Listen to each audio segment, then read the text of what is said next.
We start today asking what's driving that stock market downturn, which began this week. On Wednesday, the Dow Jones dropped 818 points. The S&P 500 fell by 3.3%, and the Nasdaq closed down 4%. One barometer is up, though. That's the so-called investor fear gauge. The day's financial slump led the SIBO Volatility Index, which is designed to indicate the market's 30-day projection, to soar by 6% in just 24 hours. Global markets reacted Thursday morning, taking a tumble of their own. Japan's Nikkei index plummeted 915 points on Thursday alone, following a week of sustained decline. In London, the Financial Times Stock Exchange closed just under 130 points down. And here's a fun fact. Wednesday's market mayhem actually cost billionaire Warren Buffett's personal fortune $3.5 billion. But if you think that's absurd, it's nothing compared to the suffering of Amazon CEO Jeff Bezos, who lost $7.5 billion as a result of the market dip. Rising interest rates and trade war anxiety have been cited as reasons for the fall. Managing Director of the International Monetary Fund, Christine Lagarde, issued the following warning ahead of Wednesday's developments. If the current trade disputes were to escalate further, they could deliver a shock to a broader range of emerging and developing economies. So my key message today is that we need to manage the risks, step up reforms, and modernize the multilateral system. Or to put it in shipping terms, we need to steer the boat and not drift.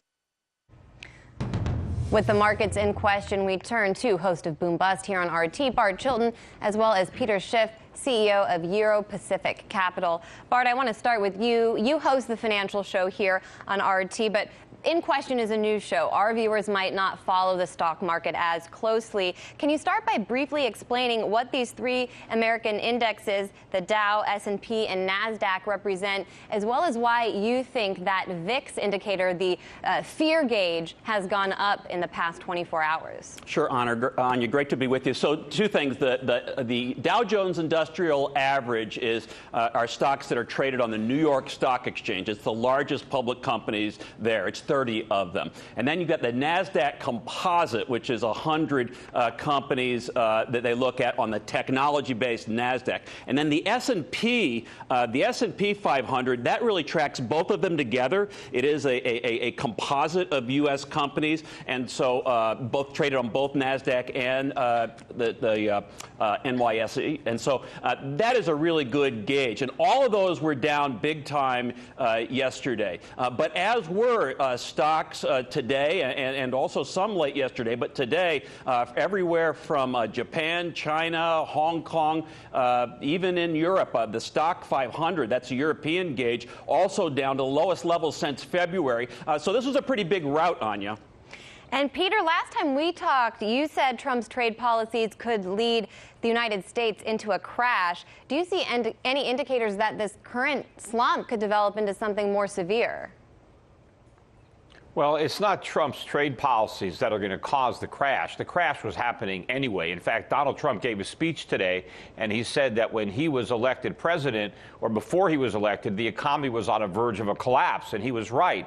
But now it's on the verge of an even bigger collapse because all Donald Trump did was blow more air into Obama's bubble, or more accurately, the Federal Reserve's bubble. And what's been happening recently is the Fed's been raising rates. They pricked that bubble, and now the air is starting to come out. But since this bubble is much bigger than the one the Fed created that popped in 2008, this is going to be far more disruptive. And no, it's not just stocks that are in a bubble. The entire economy is a bubble, so the recession that's going to follow the bursting of this bubble is actually going to be deeper and more severe than the one that followed the financial crisis in 2008 that we now call the Great Recession. This recession will be greater.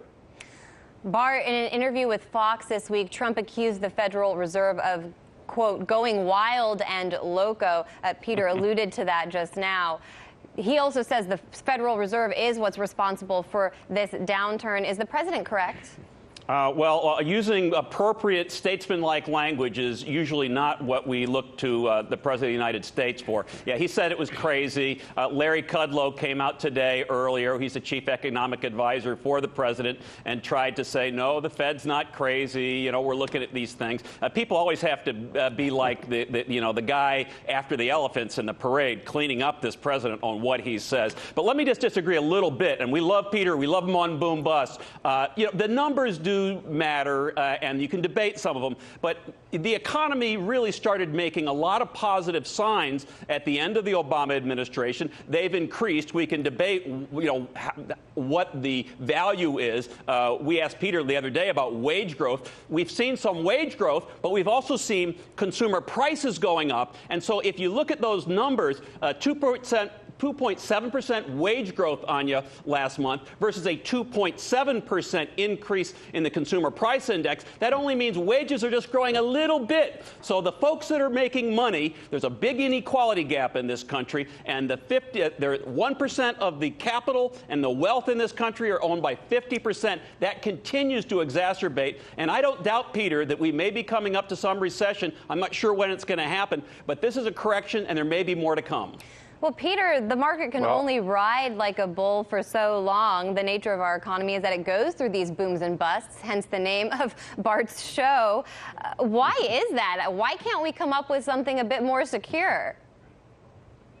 Well, we would if we had a free market, but we don't. We have a central bank that constantly blows bubbles, and this is the biggest bubble they've ever inflated. And, all bear markets look like corrections in the beginning, but then, of course, if they go down enough, they become bear markets. So I think this one is potentially going to be the mother of all bear markets. Maybe it depends on when the Federal Reserve comes in and tries to save the market. I don't know that it's going to work. But, it's not that the Federal Reserve has gone crazy. That's what Donald Trump says. They've been crazy the entire time. In fact, raising rates is the most sane thing they've done. The problem is they haven't raised them enough. What was really crazy was lowering rates to zero. What was crazier was leaving them at zero for as long as they did. What was really crazy was doing 3 rounds of quantitative easing and Operation Twist. So they've been crazy the whole time. And the economic numbers that you're talking about that we've had under Trump, they were all paid for with additional debt. We have run the deficit through the roof as if it was, it was already bad enough, but we jacked up government spending, we reduced revenues to finance it, and we bought ourselves some more time, but at great cost, because now we just have a bigger bubble. Very briefly, Bart, I'll let you respond as quickly as you can. Is it a free market that would prevent booms and busts?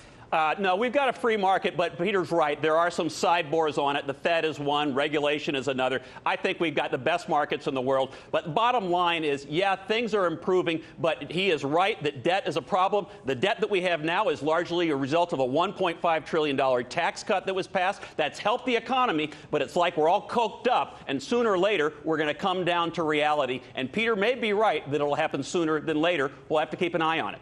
We'll keep an eye on it, and we'll bring you both back on to discuss. Peter Schiff and Bart Chilton, thanks so much. Hey YouTube, thanks for checking out our channel. We hope you enjoyed the video. We have tons of content for you just like this. For more of RT America's one-of-a-kind news and analysis, be sure to subscribe and never stop questioning more.